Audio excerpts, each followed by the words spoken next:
Bonjour les amis, nous allons parler aujourd'hui,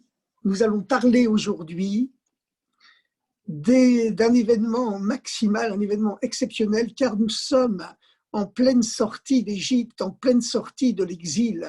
Et alors, comme nous sommes en pleine sortie de l'exil, juste avant la libération, les ténèbres s'obscurcissent, ils deviennent absolus, on ne voit même plus que le noir c'est noir, tellement ça devient obscur, à tel point que Moshe Rabbeinu se met à crier vers Dieu, mais pourquoi fais-tu souffrir ce peuple ? Pourquoi fais-tu souffrir ce peuple? Depuis que je suis venu parler au Pharaon en ton nom, tu n'as toujours pas sauvé ce peuple. Au contraire, tu le fais, que Dieu préserve, souffrir encore plus. Mais qu'est-ce qui se passe? Qu'est-ce qui se passe? La Mahareota, la Hamazé. Pourquoi fais-tu souffrir ce peuple? Et ce peuple, tu ne l'as pas sauvé, tu ne l'as pas sauvé. Et alors, la réponse de Dieu, imperturbable, au début de la paracha de cette semaine, eh bien, parce que la question de Dieu à Moshe, pourquoi fais-tu souffrir ce peuple, c'était à la fin de la paracha de la semaine dernière, qu'on a lu hier matin dans toutes les synagogues du monde. Et à Mincha, hier après-midi, on a déjà commencé à entendre la réponse de Dieu. Et alors, la raison pour laquelle le peuple juif souffre, Dieu ne la donne pas. Mais par contre, ce que Dieu promet, c'est qu'il va libérer la main haute Beyad Rama. Vehotseti et ami Israël, miativlot Mitzraïm. Je sortirai mon peuple des travaux forcés de l'Égypte. Vitzalti otam me'avodatam. Je les sauverai de leurs travaux forcés. Ve'ga'alti otam mizroadetuya. Je les libérerai la main haute. Ve'lakarti lahem le'am. Et je les prendrai pour peuple. Et ces 4 serments de libération, ces 4 promesses de libération sont la source, bien sûr, des 4 verres de libération, les 4 coupes de libération que nous buvons accoudés en signe de liberté le soir du Seder de Pessah. Et c'est aussi la source des 4 coupes de châtiment que Dieu fera boire au peuple du monde lorsque le Mashiach sera là, et les 4 coupes de consolation que Dieu fera boire au peuple juif lorsque le Mashiach sera là également. Mais en tout cas, cette réponse de Dieu, elle est sibylline, parce que finalement, Dieu répond à Moshe, j'ai apparu au patriarche Abraham, Yitzhak et Yaakov sous mon nom de Kel Shakai. Mon grand nom de Yud-Ke Vav-Ke est le nom de mon essence. Je ne leur avais pas donné, je te l'ai donné qu'à toi. Et eux ne posaient pas de questions. Et le rabbi explique que, puisque tout ce qui est écrit dans la Torah, c'est éternel, eh bien, la question de Moshe envers Dieu, pourquoi toutes ces souffrances du peuple juif existent, que Dieu préserve, ça a été, ça ne sera plus, eh bien, la question, elle est éternelle. Mais la réponse de Dieu, elle est aussi éternelle. Et plus précisément, car la Torah est extrêmement précise, le moment où la question est posée, eh bien ce moment-là aussi, il est éternel. À quel moment Moshe pose-t-il cette question? Ce n'est pas au début de l'esclavage, lorsque les Juifs commencent à être soumis aux fers et aux travaux forcés, c'est qu'on est à la veille de la libération. Et justement, comme on est à la veille de la libération, les ténèbres s'obscurcissent de façon dramatique et le cri sort du cœur, mais pourquoi Dieu permet des choses pareilles? Et lorsque ce cri sort du cœur, eh bien, cela signifie qu'on est à la veille de la libération. Donc, comme maintenant nous sommes, comme le rabbi le dit, à quelques centièmes de seconde de l'avenue du Mashiach, ou même à un demi-centième de seconde, eh bien, à ce moment-là, tout devient de plus en plus noir autour de nous, et alors le cri monte vers Dieu, mais pourquoi cet exil existe-t-il? Pourquoi ce coronavirus? Pourquoi ci? Pourquoi ça? Pourquoi l'un et pourquoi l'autre? Mais Dieu répond imperturbable, parce que la réponse logique, rationnelle au problème des souffrances humaines, elle n'a toujours pas été donnée. Et il n'y aura sûrement que le Mashiach qui la donnera. On dit que le Mashiach, c'est lui qui fournira la clé des songes, mais on doit savoir qu'on est à la veille de la libération. Et c'est pour cela que cette question nous taraude tellement comme on ne l'a jamais entendu dans l'histoire, que ce soit dans nos histoires personnelles, dans notre vécu personnel, ou que Dieu préserve, ou que ce soit dans l'histoire globale du peuple juif, où il y a tellement de gens aujourd'hui qui se servent de la Shoah comme entre guillemets, prétexte pour dire on ne peut plus pratiquer la Torah, on est trop révolté, on est trop révolté. Mais comme le rabbi l'a répondu dans une lettre à quelqu'un, eh bien, arrêtez d'utiliser la Shoah comme prétexte, s'il vous plaît, à vos propres remords pour ne pas accomplir plus dans le judaïsme et pour remporter définitivement cette guerre contre Amalek. Alors donc, on doit savoir qu'une partie de la réponse, c'est qu'il faut faire un effort soi-même pour sortir vraiment, se débarrasser de cette Égypte intérieure qui nous enserre et qui nous empêche de voir clair. Et comment sortir de cette Égypte intérieure? Eh bien, on sort de cette Égypte intérieure en devenant chaud, en se réchauffant, en adoptant un judaïsme chaleureux, un judaïsme réchauffé, un judaïsme lumineux et ensoleillé. En un mot, un judaïsme éternellement estival, judaïsme d'un éternel été. Car voyez-vous, la Torah nous donne la recette comment sortir d'Égypte, car nous avons tous une Égypte intérieure en nous, puisque le mot Égypte en hébreu se dit Mitzraïm, et Mitzraïm, ce sont exactement les mêmes consonnes, les mêmes lettres que le mot Metzarim qui signifie barrière, limite, oppression. Et quand Moshe Rabbeinu a été parlé au Pharaon, et il lui a demandé, et le Moshe Rabbeinu qui est en nous, à l'intérieur de nous, vient parler au Pharaon qui est malheureusement aussi à l'intérieur de nous. Et il lui dit, laisse-moi sortir, libère-moi, laisse sortir les enfants d'Israël d'Égypte. Ainsi parle Hachem, Yudke Vavke. Le Pharaon répond, moi je ne connais pas Yudke Vavke, je connais que Elohim.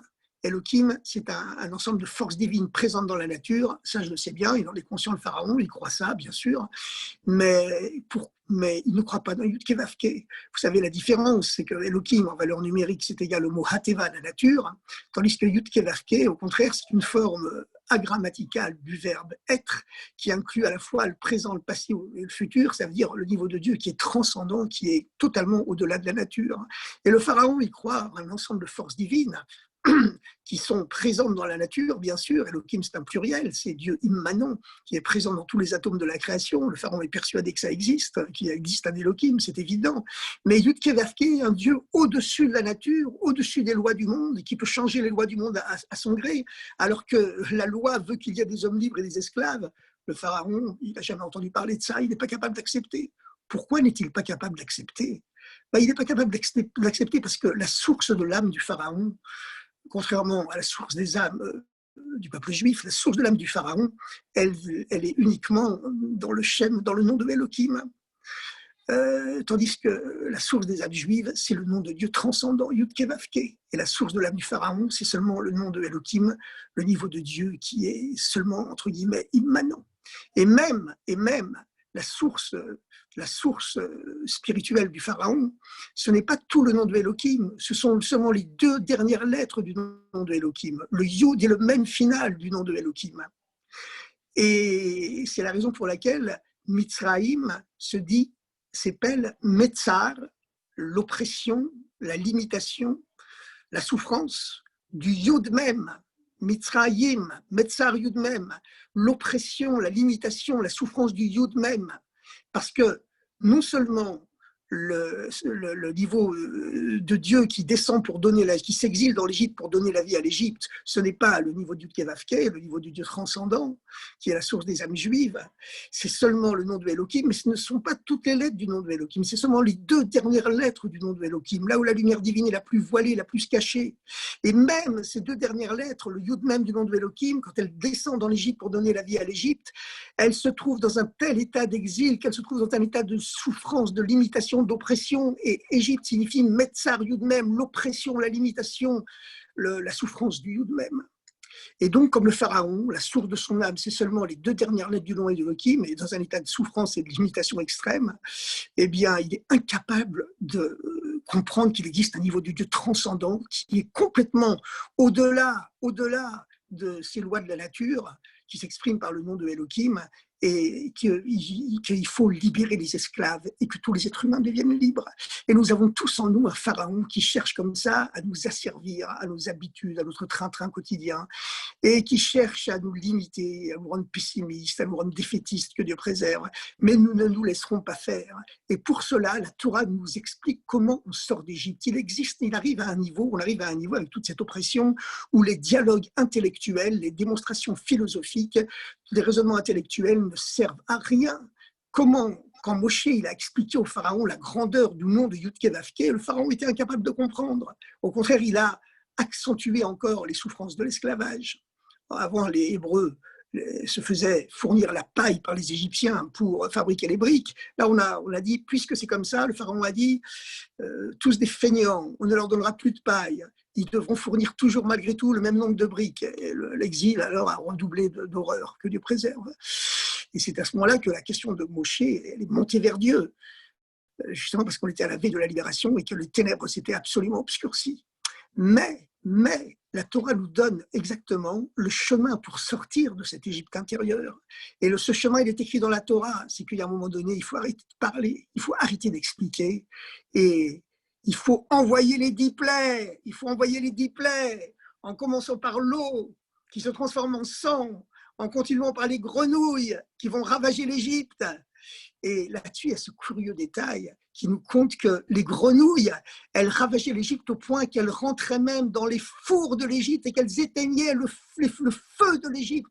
Le feu de tous les fours de l'Égypte était éteint par ces grenouilles qui se jetaient dans le feu, qui arrivaient à éteindre les feux.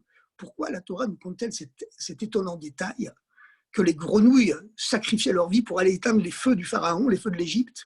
Eh bien, c'est qu'en vérité, c'est le mode d'emploi, le guide de la sortie d'Égypte éternelle, et surtout en ces temps de veille du Mashiach que la Torah nous donne actuellement. Qu'est-ce que c'est la première plaie? C'est que malheureusement, on a tendance toujours à une certaine froideur. Le Nil, il est composé d'eau. L'eau, c'est l'élément froid. On transforme l'eau en sang parce que le sang, c'est l'élément chaud.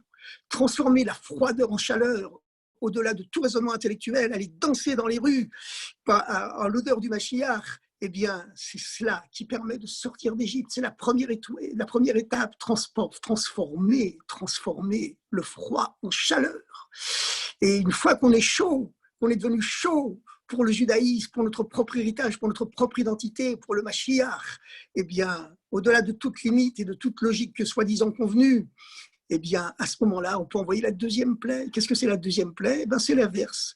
C'est envoyer les grenouilles qui viennent de l'élément froid, de l'élément eau, pour aller éteindre la chaleur pour les plaisirs de l'Égypte, qui parfois, malheureusement, peuvent s'éveiller en nous. Ces plaisirs de l'Égypte, de cette société de consommation infernale qui nous pousse à vouloir toujours consommer toujours plus, des objets, des gadgets, mais aussi de la chair humaine, avec la notion de fidélité de couple, malheureusement, qui disparaît à notre époque, parce qu'il faut toujours consommer plus de partenaires de couple, consommer plus de femmes, et finalement, comme il y en a trop, plus d'hommes, que Rahman al-Islam, que Dieu préserve, vous comprenez tout ce que je veux dire. Et finalement, les gens ne se rendent même plus compte qu'ils sont devenus des esclaves de cette société de consommation abjecte. Voilà, les amis, il faut d'abord se réchauffer, devenir chaud pour le judaïsme, chaud pour la Torah. Il faut transformer l'eau en sang en soi-même, frapper le Nil qui est en soi, cet objet de l'idolâtrie égyptienne. Et comme ça, on va se renforcer et on va éteindre ensuite les fours du Pharaon en envoyant les grenouilles qui viennent du Nil, qui viennent du froid, de l'eau. Et elles vont éteindre les fours de l'Égypte, ces envies pour tous les plaisirs matériels que cette société de consommation autour de nous tente de distiller dans nos veines et dans notre sang. Alors les amis, confiance, simra, la joie brise toutes les limites. Et grâce à cette simra et grâce à l'attachement au Rabbi, au Melech HaMashiach, eh bien, on arrive à dévoiler ce Messie en nous, toujours plus de bonté, plus de gentillesse. Bonne semaine, Shavua Tov et à très bientôt.